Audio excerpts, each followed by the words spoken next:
Jim Clark in the Border Reivers Aston Martin makes a brilliant start. Behind him, Roy Salvadori, then the Grand Touring Astons and Sterling Moss with the blue GT Ferrari.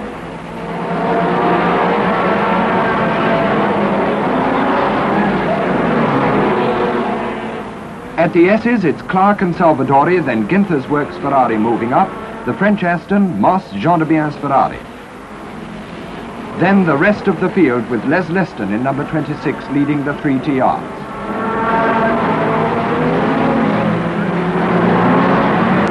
Les Leston and Peter Bolton are sticking close together in their triumphs. But at the S's, watch for number 17, the Rodriguez brothers Ferrari, tearing through the field after a poor start.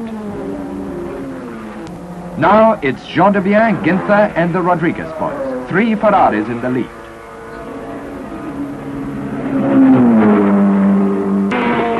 The Rodriguez Ferrari number 17 is a private entry from the North American racing team.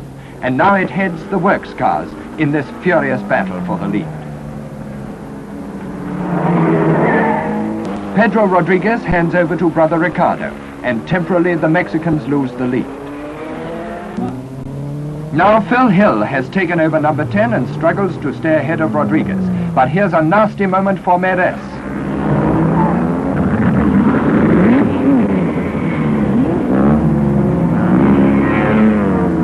Rain from the heavy grey skies induces a premature dusk as the Rodriguez Ferrari laps for the first time the Moss and Graham Hill Berlinetta. And after 4 hours of racing, the saloon lies 5th with 54 laps. The works Ferraris are 1st, 3rd and 4th. Rodriguez 2nd, 1¼ minutes behind Phil Hill.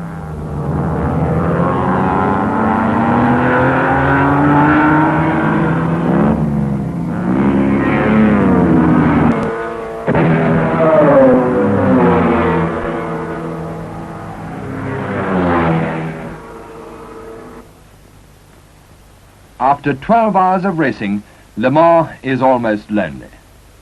But at 5 a.m., first light, the crowd begins to stir and realizes that, incredibly, this race is only just past the halfway stage.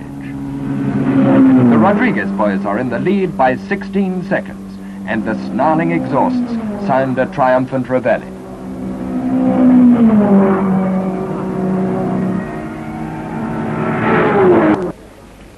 But as Balisette calmly takes over number 27 at 7 a.m., there's drama down the road. The Rodriguez car has lost almost 20 minutes at its pit. The electrical trouble, which had temporarily slowed Slaughtermarker the night before, has dropped the Mexicans from 1st to 4th place, 5 laps behind the leaders. Little French cars battle as usual for their handicap. But once again, the excitement of the race is focused on the leaders.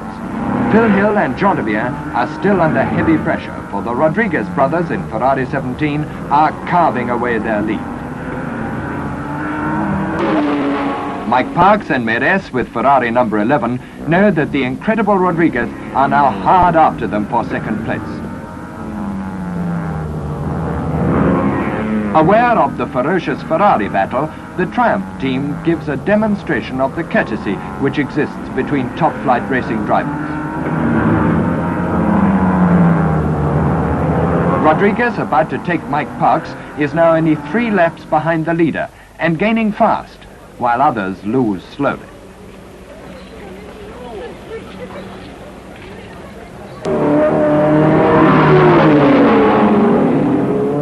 Suddenly, with only 2 hours to go, in comes Pedro Rodriguez.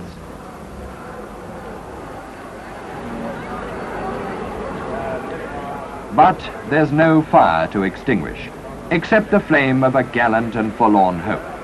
After 22 hours of desperate struggle against overwhelming odds, the Ferrari, entered by the North American racing team, succumbs to the pace which its own drivers have set. But the little Mexicans, Pedro and Ricardo Rodriguez, have won the hearts of 250,000 spectators and the admiration of every motorsport enthusiast in the world. Sterling Moss knows how it feels to be beaten by misfortune, and Pedro realizes that he was making up enough time for it to have been just possible to win. But they're sportsmen as well as fighters, these brave little Mexicans, the Rodriguez brothers.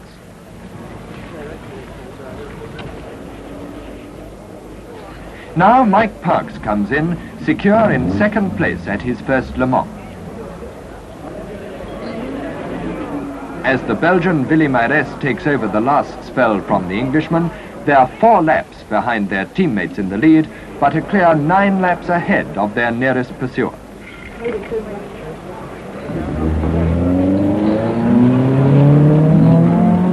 Even now, there is still time for defeat. The Healy 3000 of Beckett and Stoop comes to rest as the vanquished Rodriguez car is saluted by the crowd.